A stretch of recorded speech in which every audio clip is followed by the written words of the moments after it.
you also talk about delivering experiences through your marketing.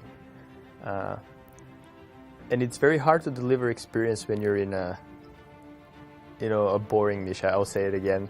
But it's very hard to create that compelling story around the immigration services. And you did that through developing characters in your messaging. So what are other ways people can deliver experience through their content, even if they serve a professional services niche, which not necessarily be as easy to create an experience in? Well, when you cut right through it, it's understanding what problem does the future prospect relationship have? What is that problem? And what is your solution, whatever it is, and how it's configured? And how can you deliver into the hands of your prospect the solution that represents a completely frictionless experience between the two of you? And that is how you deliver an experience. For example, I had to get my driver's license renewed last week. I'm dealing with a government bureaucracy. So what did I have to do? Well, first I had to recognise that my driver's license was coming out of date. Okay. Then I need to go onto the internet and I need to find out how you go about renewing your driver's license. Then I had to take a certain amount of time, and I wasn't quite sure how much time I would need, but for me it was half a day, right? I had to say to myself, right, in the morning I won't make any other appointments, and I will travel the 2.5 kilometres across town, and I will go through the process of getting my driver's license reissued.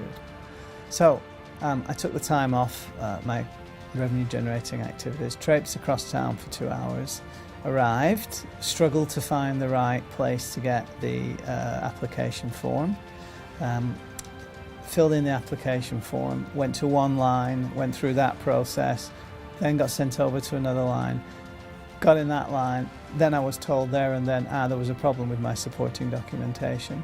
So that would mean that I'd have to come back again.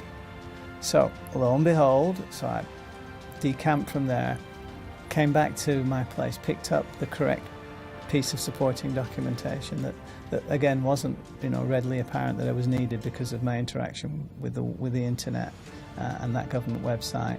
Traipsed back over to the driver's license issuing office, got back into the queue, waited about 20 minutes to get there, handed in everything that was needed, everything was fine, got sent over to another counter, waited 20 minutes there, and then I came away with my newly issued driver's license.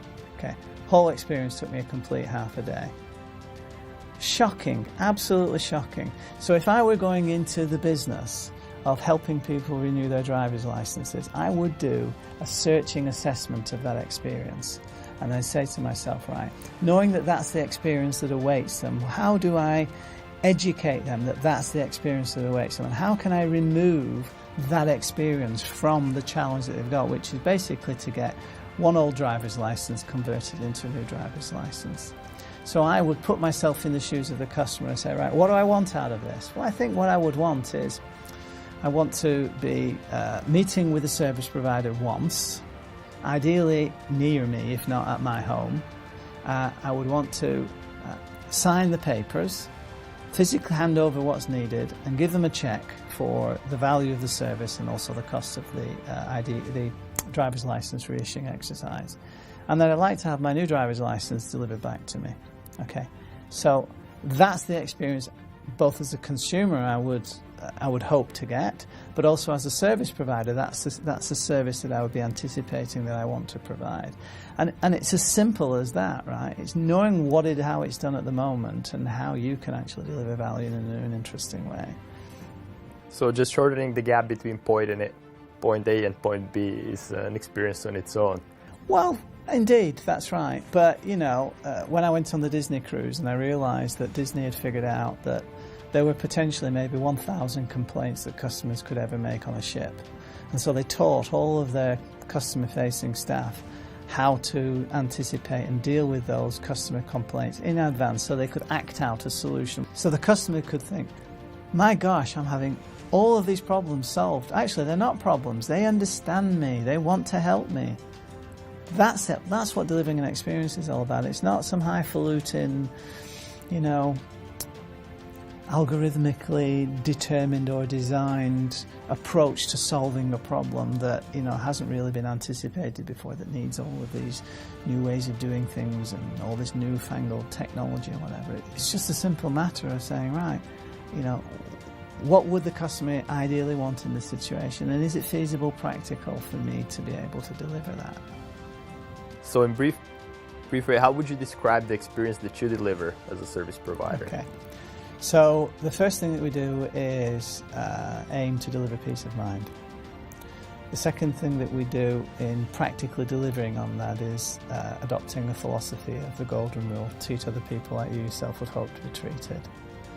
Thirdly, it's reversing the risk, which is why you get a double your money back guarantee. And then it's a case of every touch point that a customer has with us as a service provider, via the web, via our people, via me. There is every possible scenario that could represent a friction point has been anticipated in advance, and the solution has been worked out in advance, so that as soon as you come across that, in practice, you're able to defuse any problems straight away, and you get right back to the essence of why you're there, which is the strength of the relationship as a trusted advisor.